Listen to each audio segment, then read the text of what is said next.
Hai teman-teman, jadi video ini akan sedikit lebih serius. Hak apa sebenarnya yang Anda maksud? Hak untuk dipenjara di rumah, tidak bisa keluar kecuali ada anggota keluarga laki-laki bersama Anda. Bagaimana dengan dicambuk jika Anda menolak mengenakan jilbab? Bagaimana dengan tidak dirajam sampai mati jika berhubungan seks di luar nikah?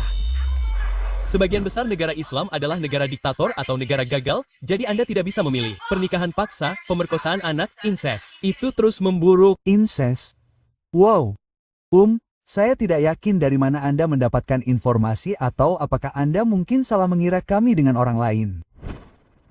Mengapa incest salah? Tidak jelas bagi saya apakah itu salah. Oke, jelas bagi saya tidak pernah ada yang salah. Sejujurnya, saya di sini bukan untuk mengolok-olok Anda. Saya di sini bukan untuk mengkritik Anda. Saya bahkan tidak di sini untuk mempertanyakan kecerdasan Anda. Yang ingin saya lakukan di sini adalah memberi Anda nasihat sebagai seseorang yang dengan tulus mendoakan yang terbaik untuk Anda dan mendoakan yang terbaik untuk seluruh umat manusia sebagaimana seharusnya seorang Muslim. Nasihat pertama yang saya berikan kepada Anda adalah, jika Anda ingin berbicara tentang Islam, ketahuilah apa yang Anda bicarakan. Jangan membicarakan topik berita acak yang tidak ada hubungannya dengan Islam. Jika Anda ingin menilai Islam, nilailah dari apa yang ada di sini dan tentang Nabi Muhammad SAW. Berbicara tentang Nabi Muhammad SAW, saya melihat upaya Anda yang gagal untuk mencoba menggambarkannya. Saya tahu itu berhasil untuk banyak orang lain dan itu membuat mereka sangat terkenal sebelumnya dan saya tidak yakin apakah itu yang ingin Anda lakukan, tetapi tolong hentikan. Sejujurnya saya ingin Anda berhenti membuang-buang waktu dan lebih baik gunakan waktu Anda dengan bijak untuk mencoba mencari tahu siapa pria ini. Cari tahu apa yang membuat pria ini menjadi pria paling berpengaruh di dunia. Cari tahu apa yang membuat pria ini menjadi salah satu pembuat hukum terbesar sepanjang masa. Cari tahu apa yang membuat pria ini menjadi contoh paling sempurna yang pernah hidup di muka bumi. Sebuah rahmat bukan hanya bagi umat manusia, tetapi juga bagi semua ciptaan. Inilah pria yang membuat anak-anak kecil berlari kepadanya karena mereka tahu betapa penyayangnya dia. Mereka tahu bahwa dia akan menganggap mereka serius meskipun usia mereka sudah lanjut. Ketika dia dikunjungi oleh anak-anak, dia akan menepuk kepala mereka. Sementara ayah dari orang lain bahkan tidak akan mencium anak-anak mereka sendiri. Pada saat orang-orang mengubur anak perempuan mereka hidup-hidup, dialah yang memberi kehormatan kepada anak perempuan. Dialah yang memberi kehormatan kepada wanita. Dialah yang menjanjikan surga bagi orang yang membesarkan seorang anak perempuan dengan benar.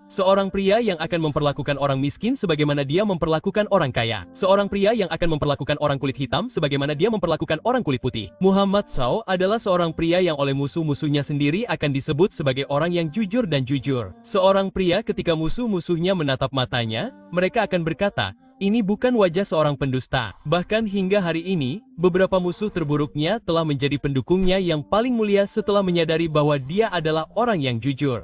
Cari tahu mengapa kita mencintainya. Cari tahu mengapa beberapa sahabat siap mati untuknya. Saya tidak mengatakan ini dengan enteng. Maksud saya, mereka benar-benar melemparkan diri mereka ke anak panah setiap kali musuh mencoba membunuh Muhammad SAW. Saya meminta Anda untuk membaca kisah seorang sahabat bernama Kub, semoga Tuhan meridhoinya, ketika dia disalib dan disiksa. Dan orang yang menyiksanya akan berkata kepadanya, "Oh Kub, tidakkah kamu lebih suka jika Muhammad SAW berada di posisimu di sini dan kamu berada dalam kenyamanan keluargamu sendiri di rumahmu sendiri?" Petik 2.